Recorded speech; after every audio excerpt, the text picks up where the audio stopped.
11월 13일 오늘의 말씀은 사사기 6장 11절에서 24절입니다.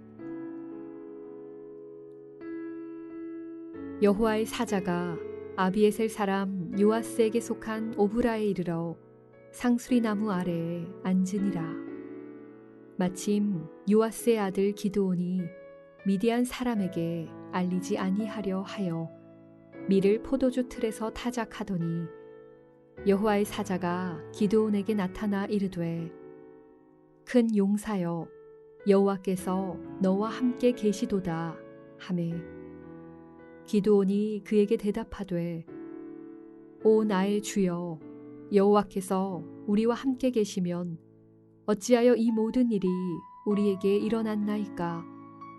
또 우리 조상들이 일찍이 우리에게 이르기를 여호와께서 우리를 애굽에서 올라오게 하신 것이 아니냐 한 그 모든 이적이 어디 있나이까.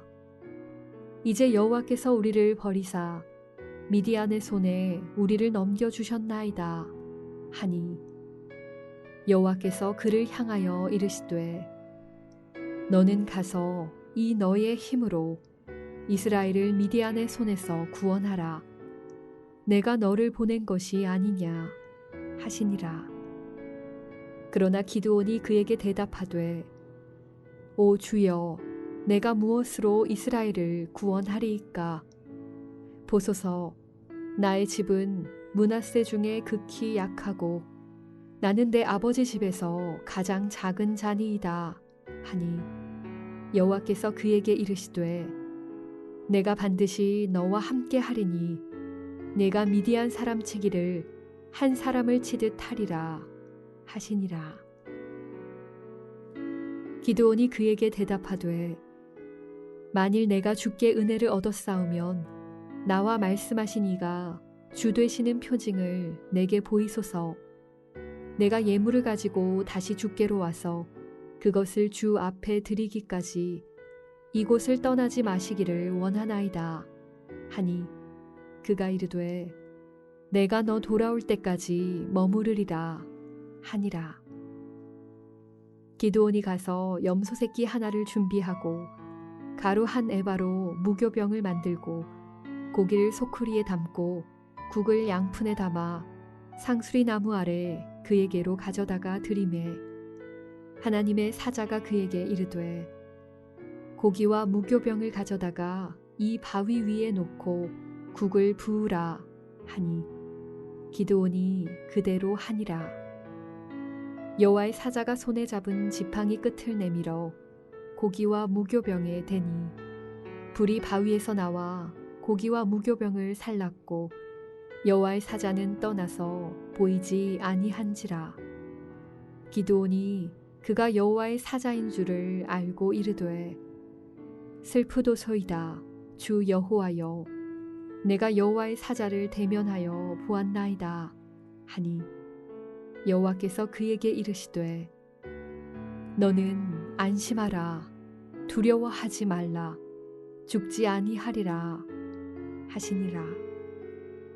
기드온이 여호와를 위하여 거기서 제단을 쌓고 그것을 여호와 살롬이라 하였더라. 그것이 오늘까지 아비에셀 사람에게 속한 오브라에 있더라.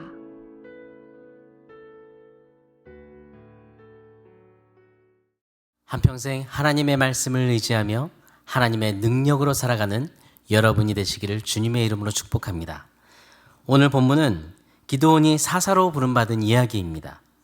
오늘은 본문을 통해 하나님께서 사사로 세우신 기드온은 어떤 사람이었으며 그리고 하나님께서 사명을 주실 때 기드온이 어떻게 반응했는지 나누면서 하나님께서 하나님의 백성인 우리에게 헌신과 순종을 요구하실 때 우리가 어떻게 반응해야 하는지 함께 묵상하겠습니다. 여러분, 하나님께서 우리에게 헌신과 순종을 요구하실 때 우리는 어떻게 반응해야 할까요? 첫 번째는 우리 자신은 나약한 존재임을 인정해야 합니다. 이스라엘은 우상숭배와 하나님 앞에 범죄함으로 인해 7년 동안 미디안에게 괴롭힘을 당했습니다. 그 후 이스라엘은 하나님께 간절히 부르짖습니다. 이때 기드온은 하나님의 부르심을 받게 됩니다. 12절에 여호와의 사자가 기드온에게 큰 용사여 여호와께서 너와 함께 계시도다 라고 말합니다. 그러자 기드온은 하나님이 이스라엘과 함께 하신다면 왜 이스라엘이 이렇게 고통을 당합니까? 라고 반문합니다. 여호와의 사자는 기드온을 큰 용사라고 불렀지만 실제로 큰 용사라는 그 이름은 그와 어울리지 않는 말이었습니다. 11절에 보면 미디안 사람들이 곡식이 있다는 사실을 알면 약탈해 가기 때문에 기드온은 미디안 사람의 눈을 피해서 포도주 틀에서 밀을 타작하고 있었습니다. 이렇게 기드온은 다른 사람들과 똑같이 마음속에 두려움이 많은 사람이었습니다.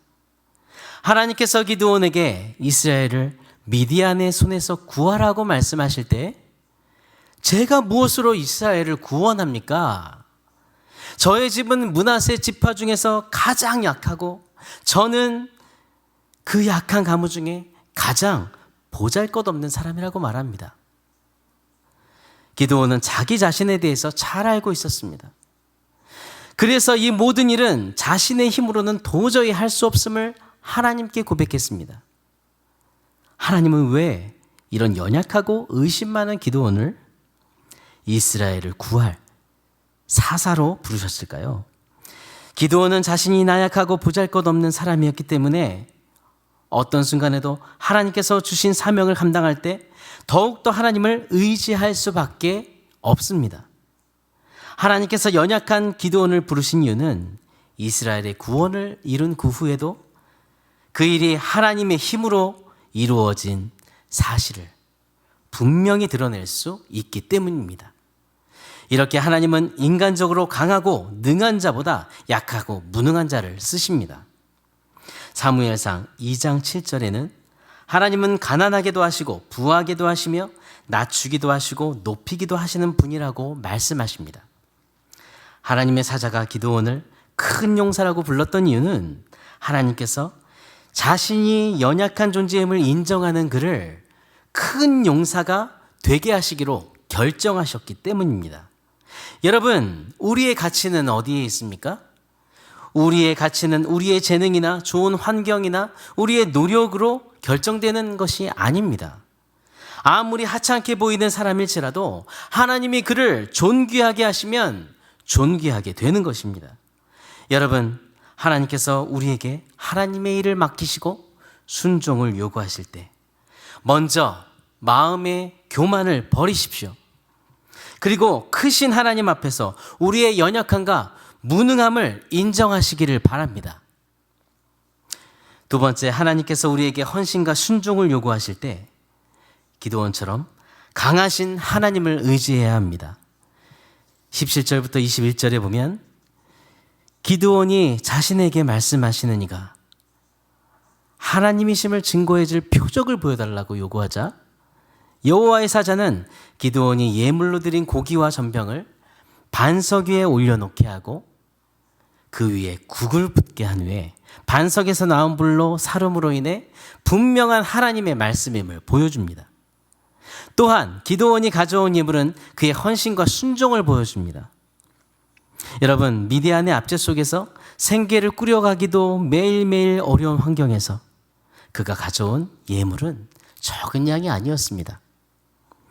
그리고 그것은 기드온의 정성과 헌신을 담은 예물이었습니다. 그러므로 어려운 상황에서 가져온 예물을 반석에 쏟으라고 명령한 여호와의 사자의 명령에 순종한다는 것은 더더욱이나 어려운 일이었을 것입니다. 그러나 기드온은 그 어려운 명령에 말없이 순종했습니다. 그리고 하나님은 그의 헌신과 순종을 사용하십니다. 14절에는 하나님께서 기드온에게 가서 이 너의 힘으로 이스라엘을 미디안의 손에서 구원하라 말씀하십니다. 이 너의 힘으로라는 말씀은 기드온이 자신의 힘으로 구원하라는 말이 아니라 이 힘은 하나님께서 그와 함께 하시며 그에게 공급해 주시는 힘을 말합니다. 여러분, 하나님은 하나님의 일꾼에게 사명을 맡기실 때 단순히 사명만 주시는 분이 아니라 그 사명을 이룰 능력도 주시는 분이십니다. 16절에는 내가 반드시 너와 함께 하리니 내가 미디안 사람 치기를 한 사람 치듯 하리라 말씀하십니다. 이것은 두려움 많은 기드온에겐 불가능한 일이었습니다. 그러나 하나님께서 그 일을 행할 수 있도록 말씀하신 이유는 그가 함께 하시는 하나님을 의지할 때 하나님께서 그를 도우실 것이기 때문입니다. 하나님께서는 기드온이 여호와의 사자를 대면한 후에도 죽음을 두려워했을 때에도 안심하라, 두려워하지 말라, 죽지 아니하리라 라고 말씀하시며 그에게 평안을 주십니다. 그리고 끝까지 하나님만 의지하게 하십니다. 여러분, 기드온은 특별한 사람이 아니었습니다. 우리들과 같은 연약한 사람이었습니다.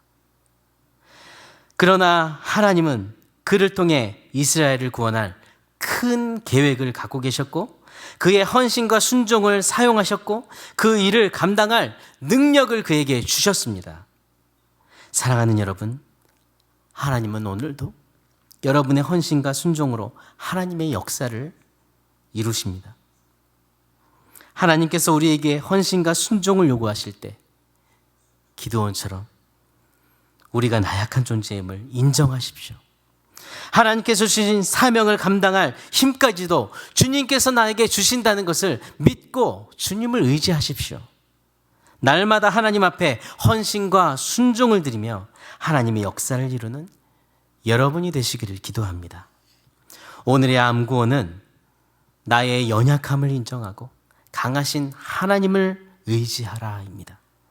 이 시간 기도할 때 기드온처럼 주님, 나의 연약함을 인정하고 강하신 하나님을 의지하며 주님 앞에 헌신과 순종을 드리는 예수님의 제자로 살게 하소서. 이렇게 함께 기도하며 나가겠습니다. 전지 만물을 창조하시고 다스리시며 우리를 가장 잘 아시는 하나님 아버지, 우리를 죄악 가운데서 구원해 주시고 하나님의 자녀로 삼아주시는 은혜를 감사합니다. 매일의 삶 속에서 크신 하나님을 보지 못하고 우리 자신의 능력과 환경을 의지하며 살았던 우리의 교만을 회개합니다.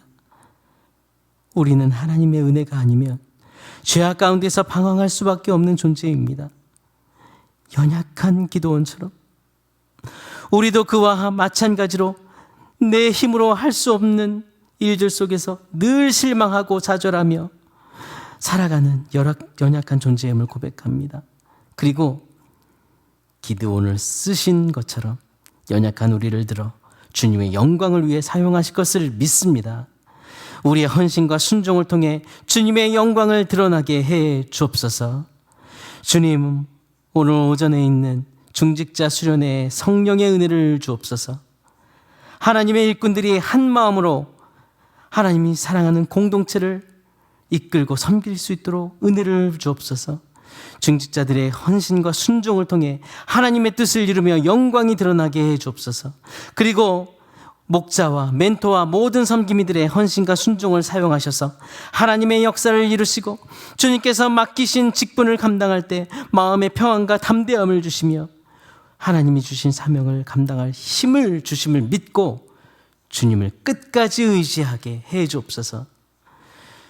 주님이 성령으로 우리와 함께 계심을 믿습니다. 매주일 하나님께 예배하며 나아갈 때 우리의 중심을 드리며 영과 진리로 왕이신 하나님만 높이는 예배자로 서게 해 주옵소서. 온 세상을 다스리시는 전능하신 하나님, 변이나 바이러스를 다스려 주시고 모든 예배와 모임이 정상적으로 회복되도록 은혜를 베풀어 주옵소서.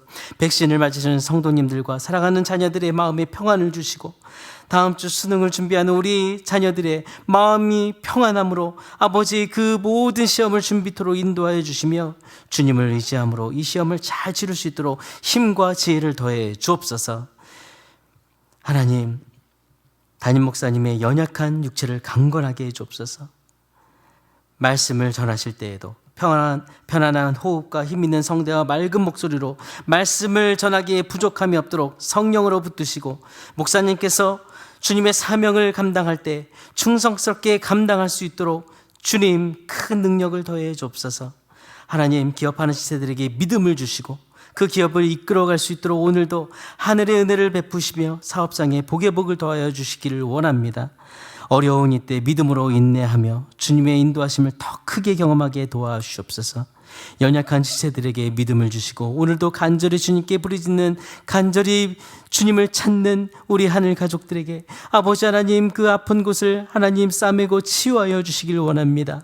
수술을 앞두고 또한 아버지 치료하는 하나님, 우리 하늘 가족들을 불쌍히 여겨주시고 온전히 치료되고 회복될 수 있도록 인도해 주옵소서. 그 연약함이 단순히 우리의 눈물과 연약함과 좌절이 아니라 하나님을 의지함으로 하나님께서 하시는 그 역사를, 그 능력을 보는 간증과 또한 그것을 찬양하는 찬양이 될 수 있도록 인도해 주옵소서. 오늘도 우리의 모든 삶을 주관하시고 동행하시는 살아계신 예수 그리스도 이름으로 기도드립니다. 아멘. 하늘에 계신 우리 아버지여, 이름이 거룩히 여김을 받으시오며 나라가 임하시오며 뜻이 하늘에서 이루어진 것 같이 땅에서도 이루어지이다. 오늘 우리에게 일용할 양식을 주시옵고 우리가 우리에게 죄 지은 자를 사하여 준 것 같이 우리 죄를 사하여 주시옵고 우리를 시험에 들게 하지 마시옵고 다만 악에서 구하시옵소서. 나라와 권세와 영광이 아버지께 영원히 있사옵나이다. 아멘.